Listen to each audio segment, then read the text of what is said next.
Am I the asshole for using my husband's savings to repurchase the bike that he took from our daughter? My daughter received a bike from her uncle, my brother, on her 11th birthday. She was over the moon and excited to use it because it was on her wish list for so long. Days ago, I discovered that my husband reached out to my brother to ask for the receipt for the bike and returned it to the store and kept the money for himself while my daughter was at school. The bike was at home. My daughter and I got home and she started crying after noticing the bike was gone. My husband was home at the time and he told me that he returned the bike and got money in return to spend on something useful for us since the bike was just there as a quote unquote distraction and there was no need for it now since we're in the dead of winter. I was aggravated and I lost it on him, saying it wasn't his, it didn't come from him, and he didn't pay for it, so he had no right to touch it, especially knowing our daughter's been wanting it for a long time, and my brother was decent enough to buy it for her despite barely having money to get him by. I told him what he did was theft and insisted he hand over the money to me so I could repurchase it, but he said that he spent it on stuff for the house and doesn't have any money left now, but I knew about the money he was stashing away in the bedroom that he forbidded me from touching, and I took some of it and we went out to repurchase the bike while he was out the next day. He found out and verbally lashed out at me, saying I should have never touched the money he was saving for himself, which isn't much, but I lashed right back that I had to so I could repurchase the bike he took from under our daughter. He explained that he didn't keep the money for himself and instead spent it for necessities for our home, but he was at fault for taking the bike in the first place, and he was responsible for getting it back. He yelled at me for almost 10 minutes, then stormed outside and started smoking. My daughter asked why her dad was upset and that she no longer wants the bike if dad doesn't want her to have it, but I assured her that's not the case and told her she shouldn't feel guilty and to just focus on enjoying her bike. My husband hasn't stopped grilling me about it and about how I disrespected him and undermined him and managed to make our daughter hate him after making him look like the bad guy. I again said he shouldn't have touched the bike. End of story. He called me a thief and juvenile for taking the money from his savings and being sneaky about it. So, am I the asshole for the way that I got the bike back?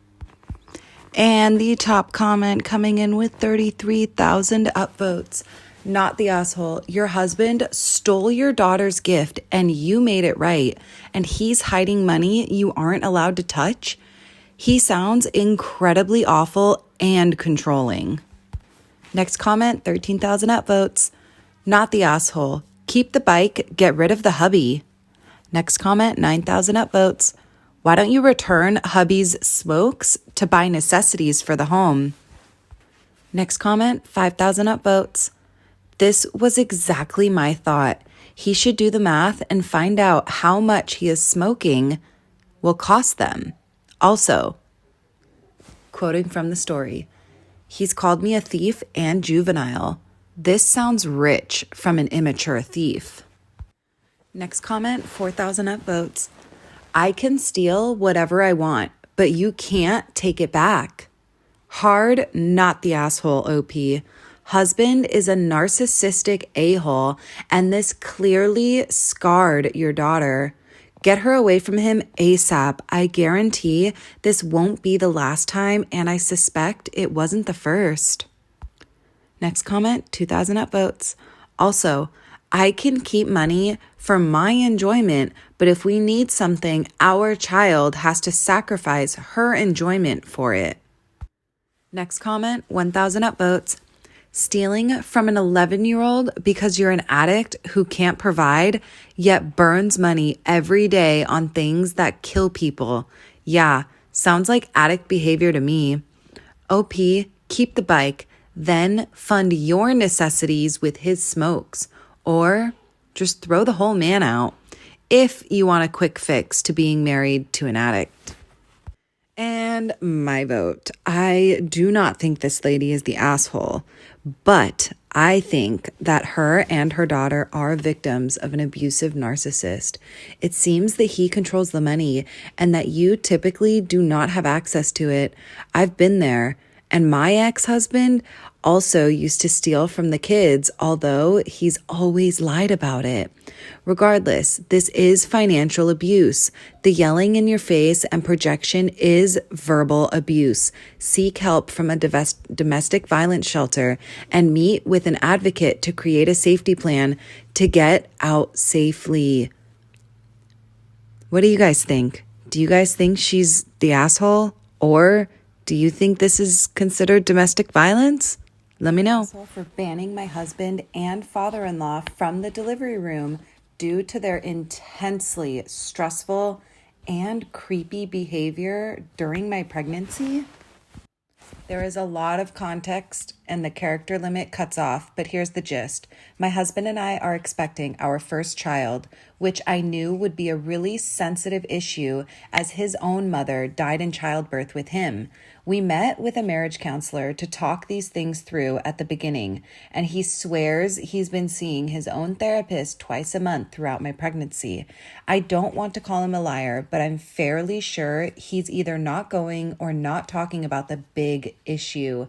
He and his father, a hugely active part of our lives, are completely convinced that I am going to die in childbirth. They won't openly admit it, but their behavior has reached the point where it's constantly making me feel stressed and uncomfortable. When it was my husband saying, quote unquote, please make sure your life insurance is up to date, and quote unquote, I'd like you to meet with a lawyer and draft a will, I was like, quote unquote, that's kind of intense, but okay, if that makes you feel better.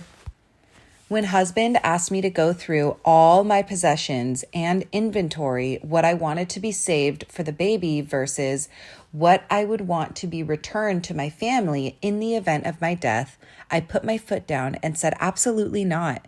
Too morbid. No way. My father-in-law, who lives a few blocks away and eats dinner with us 2 to 4 nights a week, got on my case about how I was making things difficult for my husband in the event that he will be a grieving widower with a newborn. I'm just going to add here that I have had a completely complication-free pregnancy and have no reason to think that I will die screaming in the coming weeks. When I tell my husband this, he calls me paranoid, but I feel like my father-in-law wants me to die. His whole life identity for the past 35 years has been amazing single dad.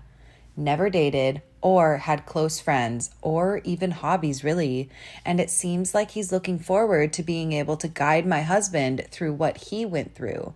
At this point, I'd honestly be happy to never see my father-in-law again, and I certainly don't want him in the delivery room, especially since he told me he was putting his foot down about me not being allowed to have an epidural or laughing gas. He's a commanding presence, and I know that whatever he wants in the delivery room, he will get.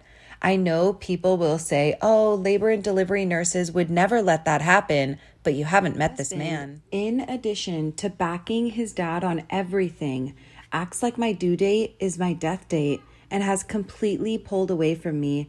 Every minute with him is morbid, stressful, and a reminder that our marriage seems to be crumbling.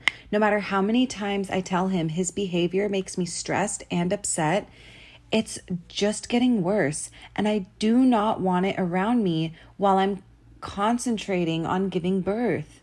Do I owe it to my husband to let him stress and upset me during labor?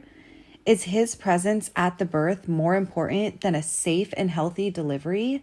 My therapist says no, but this whole thing has been so weird, and I feel like I need some outside perspective. So, am I the asshole for banning my husband and father-in-law from the delivery room due to their intensely stressful and creepy behavior during my pregnancy? Top comment coming in with 30,000 upvotes. Not the asshole, but in my opinion, it's time to be frank. Tell him you want to go to his next therapy appointment. Then you need to explain to the therapist what has been going on and that you are seriously considering banning your husband from the delivery room. Next comment, 16,000 upvotes.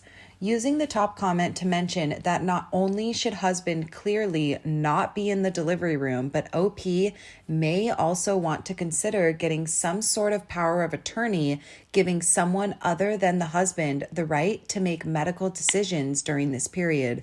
Husband is clearly not in his right mind at the moment, and I wouldn't trust him to make decisions in OP's best interest if OP is unconscious. Next comment, 5,000 upvotes. This, not only kick them out, but make sure you have someone who will be in there with you and helping you through this, especially with the pressure you will get from your husband, even if he isn't in the room. Your support and keep speaking for you, even when you are in the heart of labor. Can you hire a doula? Maybe have a doula come with you. And my vote, this girl is not the asshole. I think that she should not have husband in the room. It sounds like I have a weird thought that the husband and or the father-in-law are going to somehow magically assist in this girl's death during childbirth. And let me know if you guys think the same way or what are your thoughts on this, because that's where my morbid mind goes. I think that it's going to be like an assisted murder during childbirth. What do you think?